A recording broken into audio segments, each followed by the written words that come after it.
दोस्तों आजकल मार्केट में मॉर्फो R1 L1 खूब बिक रहा है। ठीक है। तो इसके रिगार्डिंग जो आप हमारे कंप्यूटर में प्रॉब्लम आती है उसके बारे में हम लोग यहाँ पे आज बात करेंगे कि कैसे आप इसको अपने कंप्यूटर में इंस्टॉल कर सकते हैं और क्या क्या आप गलती कर रहे हैं जिसकी वजह से आपके कंप्यूटर में ये जो मॉर्फो E3RD11 है वो इंस्टॉल नहीं हो रहा है। ठीक है। तो इसके लिए मैं यहाँ पे एक नोट्स बनाऊंगा कि क्या क्या आपको जो दिक्कत कर रहे हैं उसके कारण आपको यहाँ पे ये समस्या देखने को मिल रही है। तो सबसे पहले आपको बता दूं कि जो आप गलती कर रहे हो ना, सबसे पहला जो गलती हो सकता है कि ये हो सकता है कि आपका ये जो विंडोज है ना उसमें इशू हो सकता है। दूसरी चीज़, दूसरी गलती यहाँ पे हो सकती है कि एक सॉफ्टवेयर होता है माइक्रोसॉफ्ट विजुअल C++, इसको आपको डाउनलोड करना है अपने अपने कंप्यूटर में। अगर आप विंडोज 7 में मॉर्फो इंस्टॉल करने की कोशिश कर रहे हैं तो आपको ये सॉफ्टवेयर आपको कंप्यूटर में इंस्टॉल करनी पड़ेगी। ठीक है, विंडोज 7 में। इसके अलावा आपको ड्राइवर को डाउनलोड भी करनी पड़ेगी, यानी आपके कंप्यूटर में जो भी ड्राइवर है वो अच्छी तरह से सारा इंस्टॉल होना चाहिए, जिसकी वजह से भी दिक्कत हमारे मॉर्फो में देखने को मिलती है। ड्राइवर को डाउनलोड करने के लिए आप ड्राइवर बूस्टर का इस्तेमाल कर सकते हैं। एक और इशू जो होती है, जो कॉमन होती है, वो डेट एंड टाइम, आपका जो उसका टाइम जोन है वो आपका सही नहीं हो सकता है, जिसके कारण से भी आपके कंप्यूटर में मॉर्फो की समस्या यहाँ पे देखने को मिल सकती है। ये इशू होने के साथ साथ आपका ये इतना सारा इशू होने के बाद आप अगर करते हैं, ये सभी सॉल्व कर देते हैं तो आपका कंप्यूटर में मॉर्फो अच्छे से यहाँ पे इंस्टॉल हो जाएगा। ठीक है। हो सके जो ड्राइवर डाउनलोड कर रहे हैं वो आप 11 के बजाय A0 का कर रहे हैं। ठीक है, तो आपको 11 का ड्राइवर करना डाउनलोड। तो ये भी आपको यहाँ पे इस चीज़ का बात याद रखना है। इसके अलावा अगर आपने कंप्यूटर में पहले से मॉर्फो को इंस्टॉल कर रखा है, ठीक है, तो आपको कंप्यूटर को यहाँ पे क्लीन करने की ज़रूरत पड़ेगी। जैसे कि इसमें ओल्ड मॉर्फो फाइल जो हो गया, ओल्ड मॉर्फो का जो फाइल हो गया वो आपको यहाँ पे हटाना पड़ेगा। इसके अलावा आपको टेम्प फाइल हटाना पड़ेगा और इसके अलावा आपको अनइंस्टॉल चीज़ें करनी पड़ेगी। तो ये मैं आपको सारी चीज़ें बताऊंगा कि कैसे होती है। एक और चीज़ आपको यहाँ पे जो करनी है वो आपको फर्मवेयर अपडेट करनी है। तो ये सब चीज़ें कुछ कुछ मैटर करती है जहाँ पे आपका मोर्फो सही से काम नहीं करता है।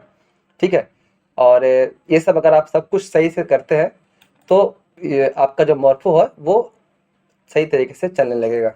इन सब के बावजूद अगर आपका यहाँ पे नहीं हो पाता है तो आप उसे फिर से सारा स्टेप फ्रॉम बिगिनिंग करें, यानी कि आप वापस से सारा स्टेप को कंप्यूटर को अपने क्लीन करके आप उसको वापस से आपको री इंस्टॉल करके देखें। ज़रूर आपका कंप्यूटर में मॉर्फो सक्सेसफुली रन हो जाएगा। ठीक है, तो मॉर्फो एक खराब वराब होता नहीं है। बहुत सारे लोग टेंशन ले लेते हैं कि मॉर्फो हमारा जो है कि वो खराब हो गया है, तो टेंशन लेने की बात नहीं है। अगर आपका मॉर्फो नया है तो इंस्टॉल हो जाएगा। तो विंडोज इशू मतलब कि क्या होता है? विंडोज इशू जैसे कि आज मैं एक कंप्यूटर में इंस्टॉल कर रहा था तो वहाँ पे जो जो यूज़र होती है क्या करते हैं, बहुत सारे लोग विंडोज की सेटिंग को, अपडेट को यहाँ पे बंद कर देते हैं। ठीक है, जिसके कारण से क्या होता है कि आपका जो कंप्यूटर का इम्पोर्टेंट ड्राइवर है वो यहाँ पर इसके अंदर नहीं चल पाता है। तो विंडोज इश्यू में ये हो सकता है कि अगर किसी ने आपका विंडोज अपडेट बंद कर रखा है तो उसकी वजह से भी आपका इम्पोर्टेंट ड्राइवर इंस्टॉल नहीं होगा, तो वहाँ पे आपको दिक्कत हो सकती है। तो इसलिए आप यहाँ पे एक बार अपने कंप्यूटर के अंदर विंडोज अपडेट सेटिंग को अच्छे तरीके से कर ले। बहुत सारे लोग क्या करते हैं कि सेटिंग करने के चक्कर में, मैं आपको यहाँ पे दिखा रहा हूँ, ये सब जो चीज़ें हैं इसके अंदर वे लोग बहुत सारे सेटिंग वोटिंग को चेंजेस कर देते हैं। जैसे कि कुछ मॉर्फो के बजाय यहाँ पे कुछ और चीज़ों को बंद कर देना, ये कर देना, जिसकी वजह से फिर सेटिंग के अंदर क्या गड़बड़ है उसको खोज पाना बहुत मुश्किल हो जाता है। ऐसे केस में आपके पास दो ही उपाय बचता है, या तो आप विंडोज को रीसेट कीजिए या फिर आप फिर से उसको फॉर्मेट करके ऑपरेटिंग सिस्टम को फिर से इंस्टॉल कीजिए। तो अगर किसी ने बहुत बहुत पहले से उसमें छेड़छाड़ किया हुआ है, किसी ने पहले से मॉर्फो ट्राई करने इंस्टॉल करने की कोशिश की हो, तो उसके कंप्यूटर में ये इशू आ सकता है। तो ऐसे केस में आप एक बार नया विंडोज से करके देखें, ताकि आपको खुद पे कॉन्फिडेंस ज़्यादा रहे। ठीक है। दूसरी बात है कि यहाँ पे एक जो दिक्कत आती है कि M S visual C plus plus एक सॉफ्टवेयर होता है। तो आपको यहाँ पे गूगल पे जाना है, सर्च करना है, और यहाँ पे ये सॉफ्टवेयर को आपको यहाँ पे डाउनलोड कर लेना है। ये देखिए यहाँ पे ये जो पहला जो लिंक है ना, ये M S visual C plus plus download latest supported visual C plus plus redistributable download, यहाँ पे आपको जाना है। और उसके बाद ये x64 जो वर्जन है, इसको आपको डाउनलोड करके अपने कंप्यूटर के अंदर इंस्टॉल कर लेना है। हो सके मेरे कंप्यूटर में ये पहले से इंस्टॉल होगा, तो यहाँ पे मुझे शायद कोई दिक्कत नहीं आएगी। चलिए देखते हैं कि मेरे कंप्यूटर में पहले से ये मेरे कंप्यूटर में पहले से इंस्टॉल नहीं था, तो यहाँ पे ये इंस्टॉल हो गया। तो ये सॉफ्टवेयर को भी आपको कंप्यूटर में अपने इंस्टॉल कर लेना है। ये दूसरा स्टेप है। तीसरा जो स्टेप है डॉट नेट फ्रेमवर्क, इसको अगर आप विंडोज 7 का इस्तेमाल कर रहे हैं, तो आपको यहाँ पे डॉट नेट फ्रेमवर्क को कंप्यूटर में अपने लोड करना है। अगर 10 कर रहे हैं तो अगर विंडोज 10 है तो आपका कंप्यूटर में मॉर्फो इंस्टॉल ये डॉट नेट फ्रेमवर्क इंस्टॉल करने की ज़रूरत नहीं होगी, क्योंकि उसका अपडेटेड वर्जन ऑलरेडी आपके कंप्यूटर में होगा। मैं आपको फिर भी यहाँ पे से करके दिखा देता हूँ। यहाँ पे शो करेगा कि आपके कंप्यूटर में पहले से ही ये डॉट नेट फ्रेमवर्क इंस्टॉल है। चलिए ठीक है। अगर विंडोज 7 में कर रहे हैं तो आपको यहाँ पे डॉट नेट फ्रेमवर्क को भी इंस्टॉल करना है। तीसरा स्टेप है कि आपके कंप्यूटर में जो भी ड्राइवर है वो सही तरीके से डाउनलोड होना चाहिए। तो उसके लिए यहाँ पे आप सर्च कर सकते हैं ड्राइवर बूस्टर डाउनलोड। यह ये एक फ्री सॉफ्टवेयर है जहाँ से आप कंप्यूटर का सारा ड्राइवर को लोड कर सकते हैं। और मैं आपको यहाँ पे लोड करना बता देता हूँ कि किस तरह से इसको आप यहाँ पे लोड कर सकते हैं। तो फिलहाल तो मैं ऐसे एक बार कट कर लेता हूँ। ये देखिए यहाँ पे फिर डाउनलोड के ऑप्शन पे क्लिक करना है, और डाउनलोड करने के बाद जब आप इसको इंस्टॉल कीजिएगा ना, तो इस तरह से आपका यहाँ पे ड्राइवर आ जाएगा, जहाँ पे आपको सारे ड्राइवर को अपडेट करना है। तो ये यहाँ पे मैं आपको ड्राइवर लोड करना नहीं बता रहा हूँ, मैं आपको बस बता रहा हूँ कि आपको अपने कंप्यूटर के अंदर सारे ड्राइवर को इस सॉफ्टवेयर की मदद से डाउनलोड कर लेना। तो यहाँ पे जो हमारा जो सॉफ्टवेयर है ये है ड्राइवर बूस्टर। इसको मैं आपको ओपन करके दिखा रहा हूँ, क्योंकि मैंने इसको पहले से ही इंस्टॉल कर रखा है।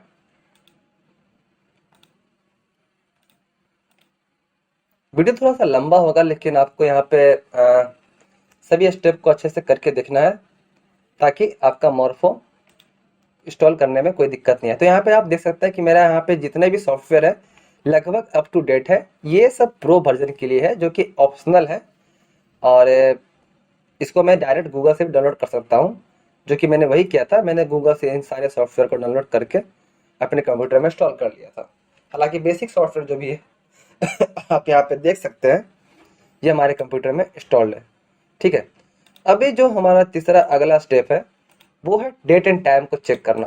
तो उसके लिए आपको यहाँ पे कंट्रोल पैनल में जाना है, क्लॉक एंड रीजन में जाना है, चेंज द टाइम जोन में जाना है। और यहाँ पे अगर आपका कोई और टाइम जोन है, कोलकाता या फिर कुछ और, तो यहाँ पे आपको यहाँ पे इसको यहाँ पर चेन्नई, कोलकाता, मुंबई, नई दिल्ली को सेट कर देना है। इसके बाद आपको चेंज सेटिंग के अंदर जाकर अपडेट नाउ कर लेना है। और ध्यान दें कि जो आपका टाइम है, ये यहाँ पर आपका टाइम बिल्कुल सही रहना चाहिए। जैसा कि मैं यहाँ पे अभी चेक कर रहा हूँ, 7:18 हो रहे हैं, और ये शनिवार 7 जून 2025 है।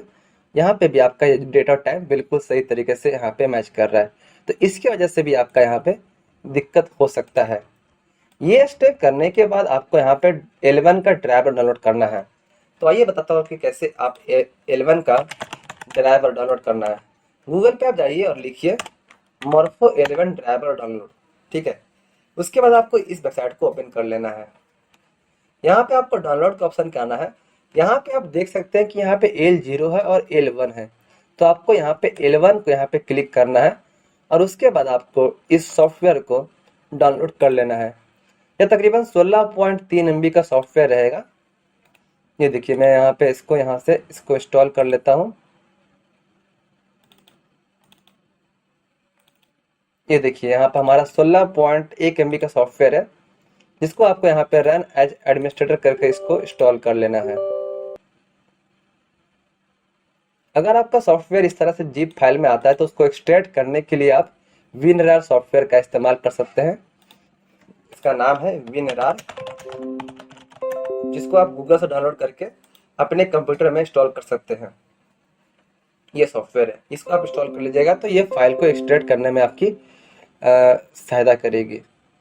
तो देखिए हमारा यहाँ पे जो L1 का जो सॉफ्टवेयर है वो यहाँ पर इंस्टॉल हो चुका है, और एक बार देखते हैं कि ये किस तरह का शो कर रहा है। फिलहाल तो मैं सारे टैब अपने काट लेता हूँ।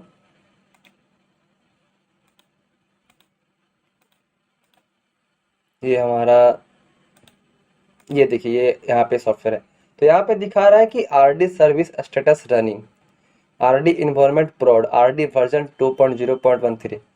अब यहाँ पे जो अगला स्टेप करना है, जो आपको बताता हूँ कि ये तो स्टेप सबसे लास्ट में करेंगे, जब हमारा जब काम नहीं करेगा तब हम लोग इसको यहाँ पे, इस चीज़ को यहाँ पे हम लोग कर सकते हैं।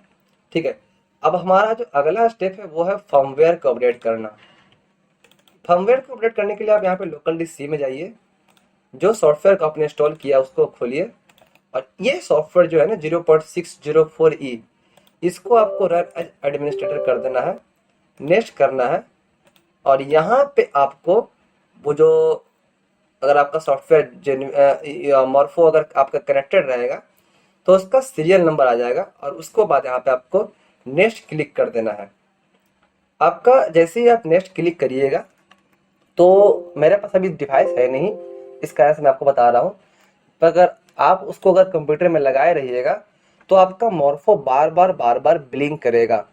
ठीक है, उसको आप नेक्स्ट करके बस आप कुछ देर इंतजार करें, और यहाँ पर आपको दोनों जगह पे टिक लगा हुआ ऑप्शन आ जाएगा।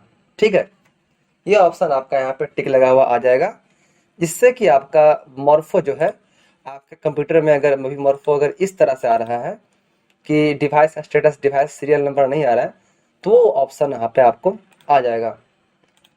इसके बाद आपको अगर फिर भी नहीं आता है तो आप थोड़ा देर इंतज़ार कीजिएगा, आपका कंप्यूटर में बिल्कुल आ जाना चाहिए। अगर इसके बावजूद भी नहीं आता है तो मैनेज कर, आपको यहाँ पे दिस पीसी पे मैनेज पे क्लिक करना है, डिवाइस मैनेजर पे क्लिक करना है, और यहाँ पे आपको यूएसबी का यहाँ पे मॉर्फो का ऑप्शन आ जाएगा, उस पर राइट क्लिक करके आपको यहाँ पे अपडेट ड्राइवर करके उसको नेक्स्ट कर देना है।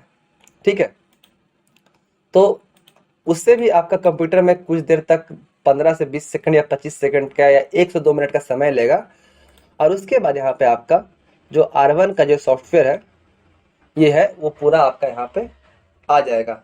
ठीक है, तो ये इस तरह से आपका मॉर्फो का जो प्रॉब्लम है वो सॉल्व हो जाएगा।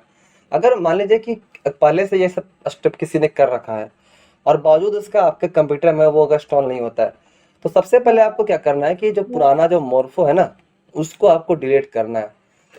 डिलीट करने के लिए सिंपल से आपका वापस से कंट्रोल पैनल में आना है, अनइंस्टॉल प्रोग्राम पे आना है, मॉर्फो के ऑप्शन पे क्लिक करना है, यहाँ पे आपको अनइंस्टॉल प्रोग्राम इसे कर देना है।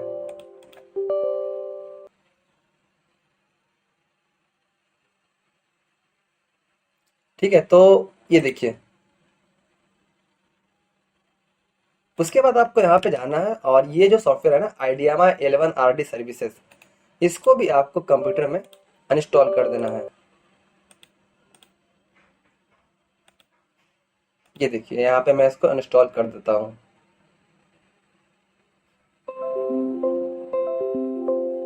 चलिए, तो मैं यहाँ पे नोटपैड वापस खोल लेता हूँ।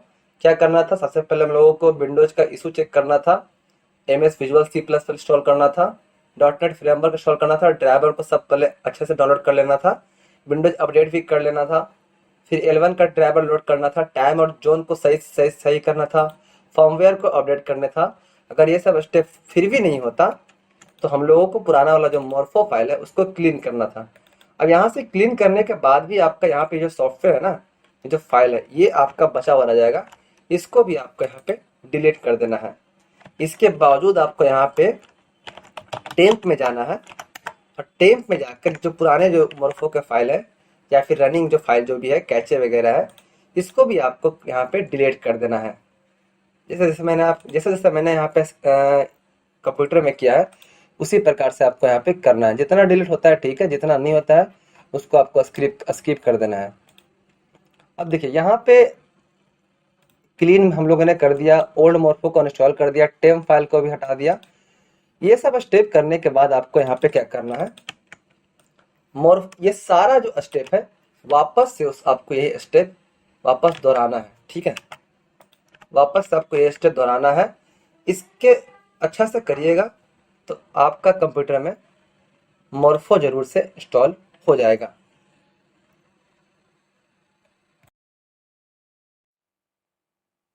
दोस्तों अगर ये सब स्टेप करने के बावजूद भी अगर आपके कंप्यूटर में मोर्फो इंस्टॉल नहीं होता है तो आपको यहाँ पर टेंशन लेने की ज़रूरत नहीं है। आपको यूट्यूब पे बहुत सारे ऐसे कंटेंट क्रिएटर मिल जाएंगे जो आपके कंप्यूटर में मोर्फो को बहुत ही कम दाम में एनीडेस्क या टीम व्यूअर या अल्ट्रा व्यूअर कोई भी रिमोट डेस्कटॉप सॉफ्टवेयर की मदद से आपके कंप्यूटर में मोर्फो को इंस्टॉल कर देंगे। ये काम मैं भी करता हूँ। अगर आप मुझसे कंप्यूटर में मोर्फो इंस्टॉल करवाना चाहते हैं तो आप मुझे इस दिए गए नंबर पे कॉल कर सकते हैं। ठीक है, और बात रही चार्ज की, तो अगर चार्ज की बात किया तो मैं आपको यहाँ पे 200 रुपये चार्ज लूँगा, वो भी काम होने के बाद। अगर आपका मोर्फो को मैं सक्सेसफुली रन कर देता हूँ तो आप मुझे यहाँ पे 200 रुपये पे कर दीजिएगा। ठीक है, इसके अलावा भी अगर आपका यहाँ पे नहीं हो पाता है या आपको किसी और से करवाना है या फिर मैं अगर कभी अवेलेबल नहीं हूँ तो यहाँ पे आपको जाना है, गूगल पे सर्च करना है मोर्फो RD11 इंस्टॉलेशन। यहाँ पे एक ऑप्शन क्लिक करके ये सब अपना नंबर यहाँ पे बहुत सारे लोग शेयर करते हैं। आपको इन्हें कांटेक्ट करके, इनमें से किसी को कांटेक्ट करके आपको अपने कंप्यूटर में मोर्फो को इंस्टॉल आप भी करवा सकते हैं। तो दोस्तों यह था एक सिंपल सा जानकारी कि मोर्फो आप अपने कंप्यूटर में कैसे इंस्टॉल कर सकते हैं और उससे संबंधित क्या क्या समस्या कंप्यूटर में देखने को मिलता है। तो एक छोटी सी भी अगर दिक्कत यहाँ पर, अगर जैसे कि टाइम, अगर आपका जोन गलत है मगर टाइम और डेट सही है तो भी आपका यहाँ पे मैच नहीं हो सकता है। अगर आपके अंदर फर्मवेयर अपडेट नहीं है तो भी, कंप्यूटर के अंदर अगर फर्मवेयर अपडेट नहीं है तो भी दिक्कत हो सकती है। या ओल्ड मोर्फो का कुछ फाइल बचा हुआ है, वो बढ़िया से रिमूव नहीं हुआ है तो भी यहाँ पे दिक्कत हो सकती है। और माइक्रोसॉफ्ट विजुअल C++ भी अगर सॉफ्टवेयर नहीं है तो इन सब कारणों की वजह से आपका कंप्यूटर में मोर्फो की समस्या देखने को मिलती है। इतनी सारी सेटिंग कर लेने के बाद आपके कंप्यूटर में मोर्फो सक्सेसफुली इंस्टॉल हो जाएगा। तो अगर आपको कोई भी हेल्प चाहिए तो आप मुझे दिए गए नंबर पे कॉल कर सकते हैं। धन्यवाद।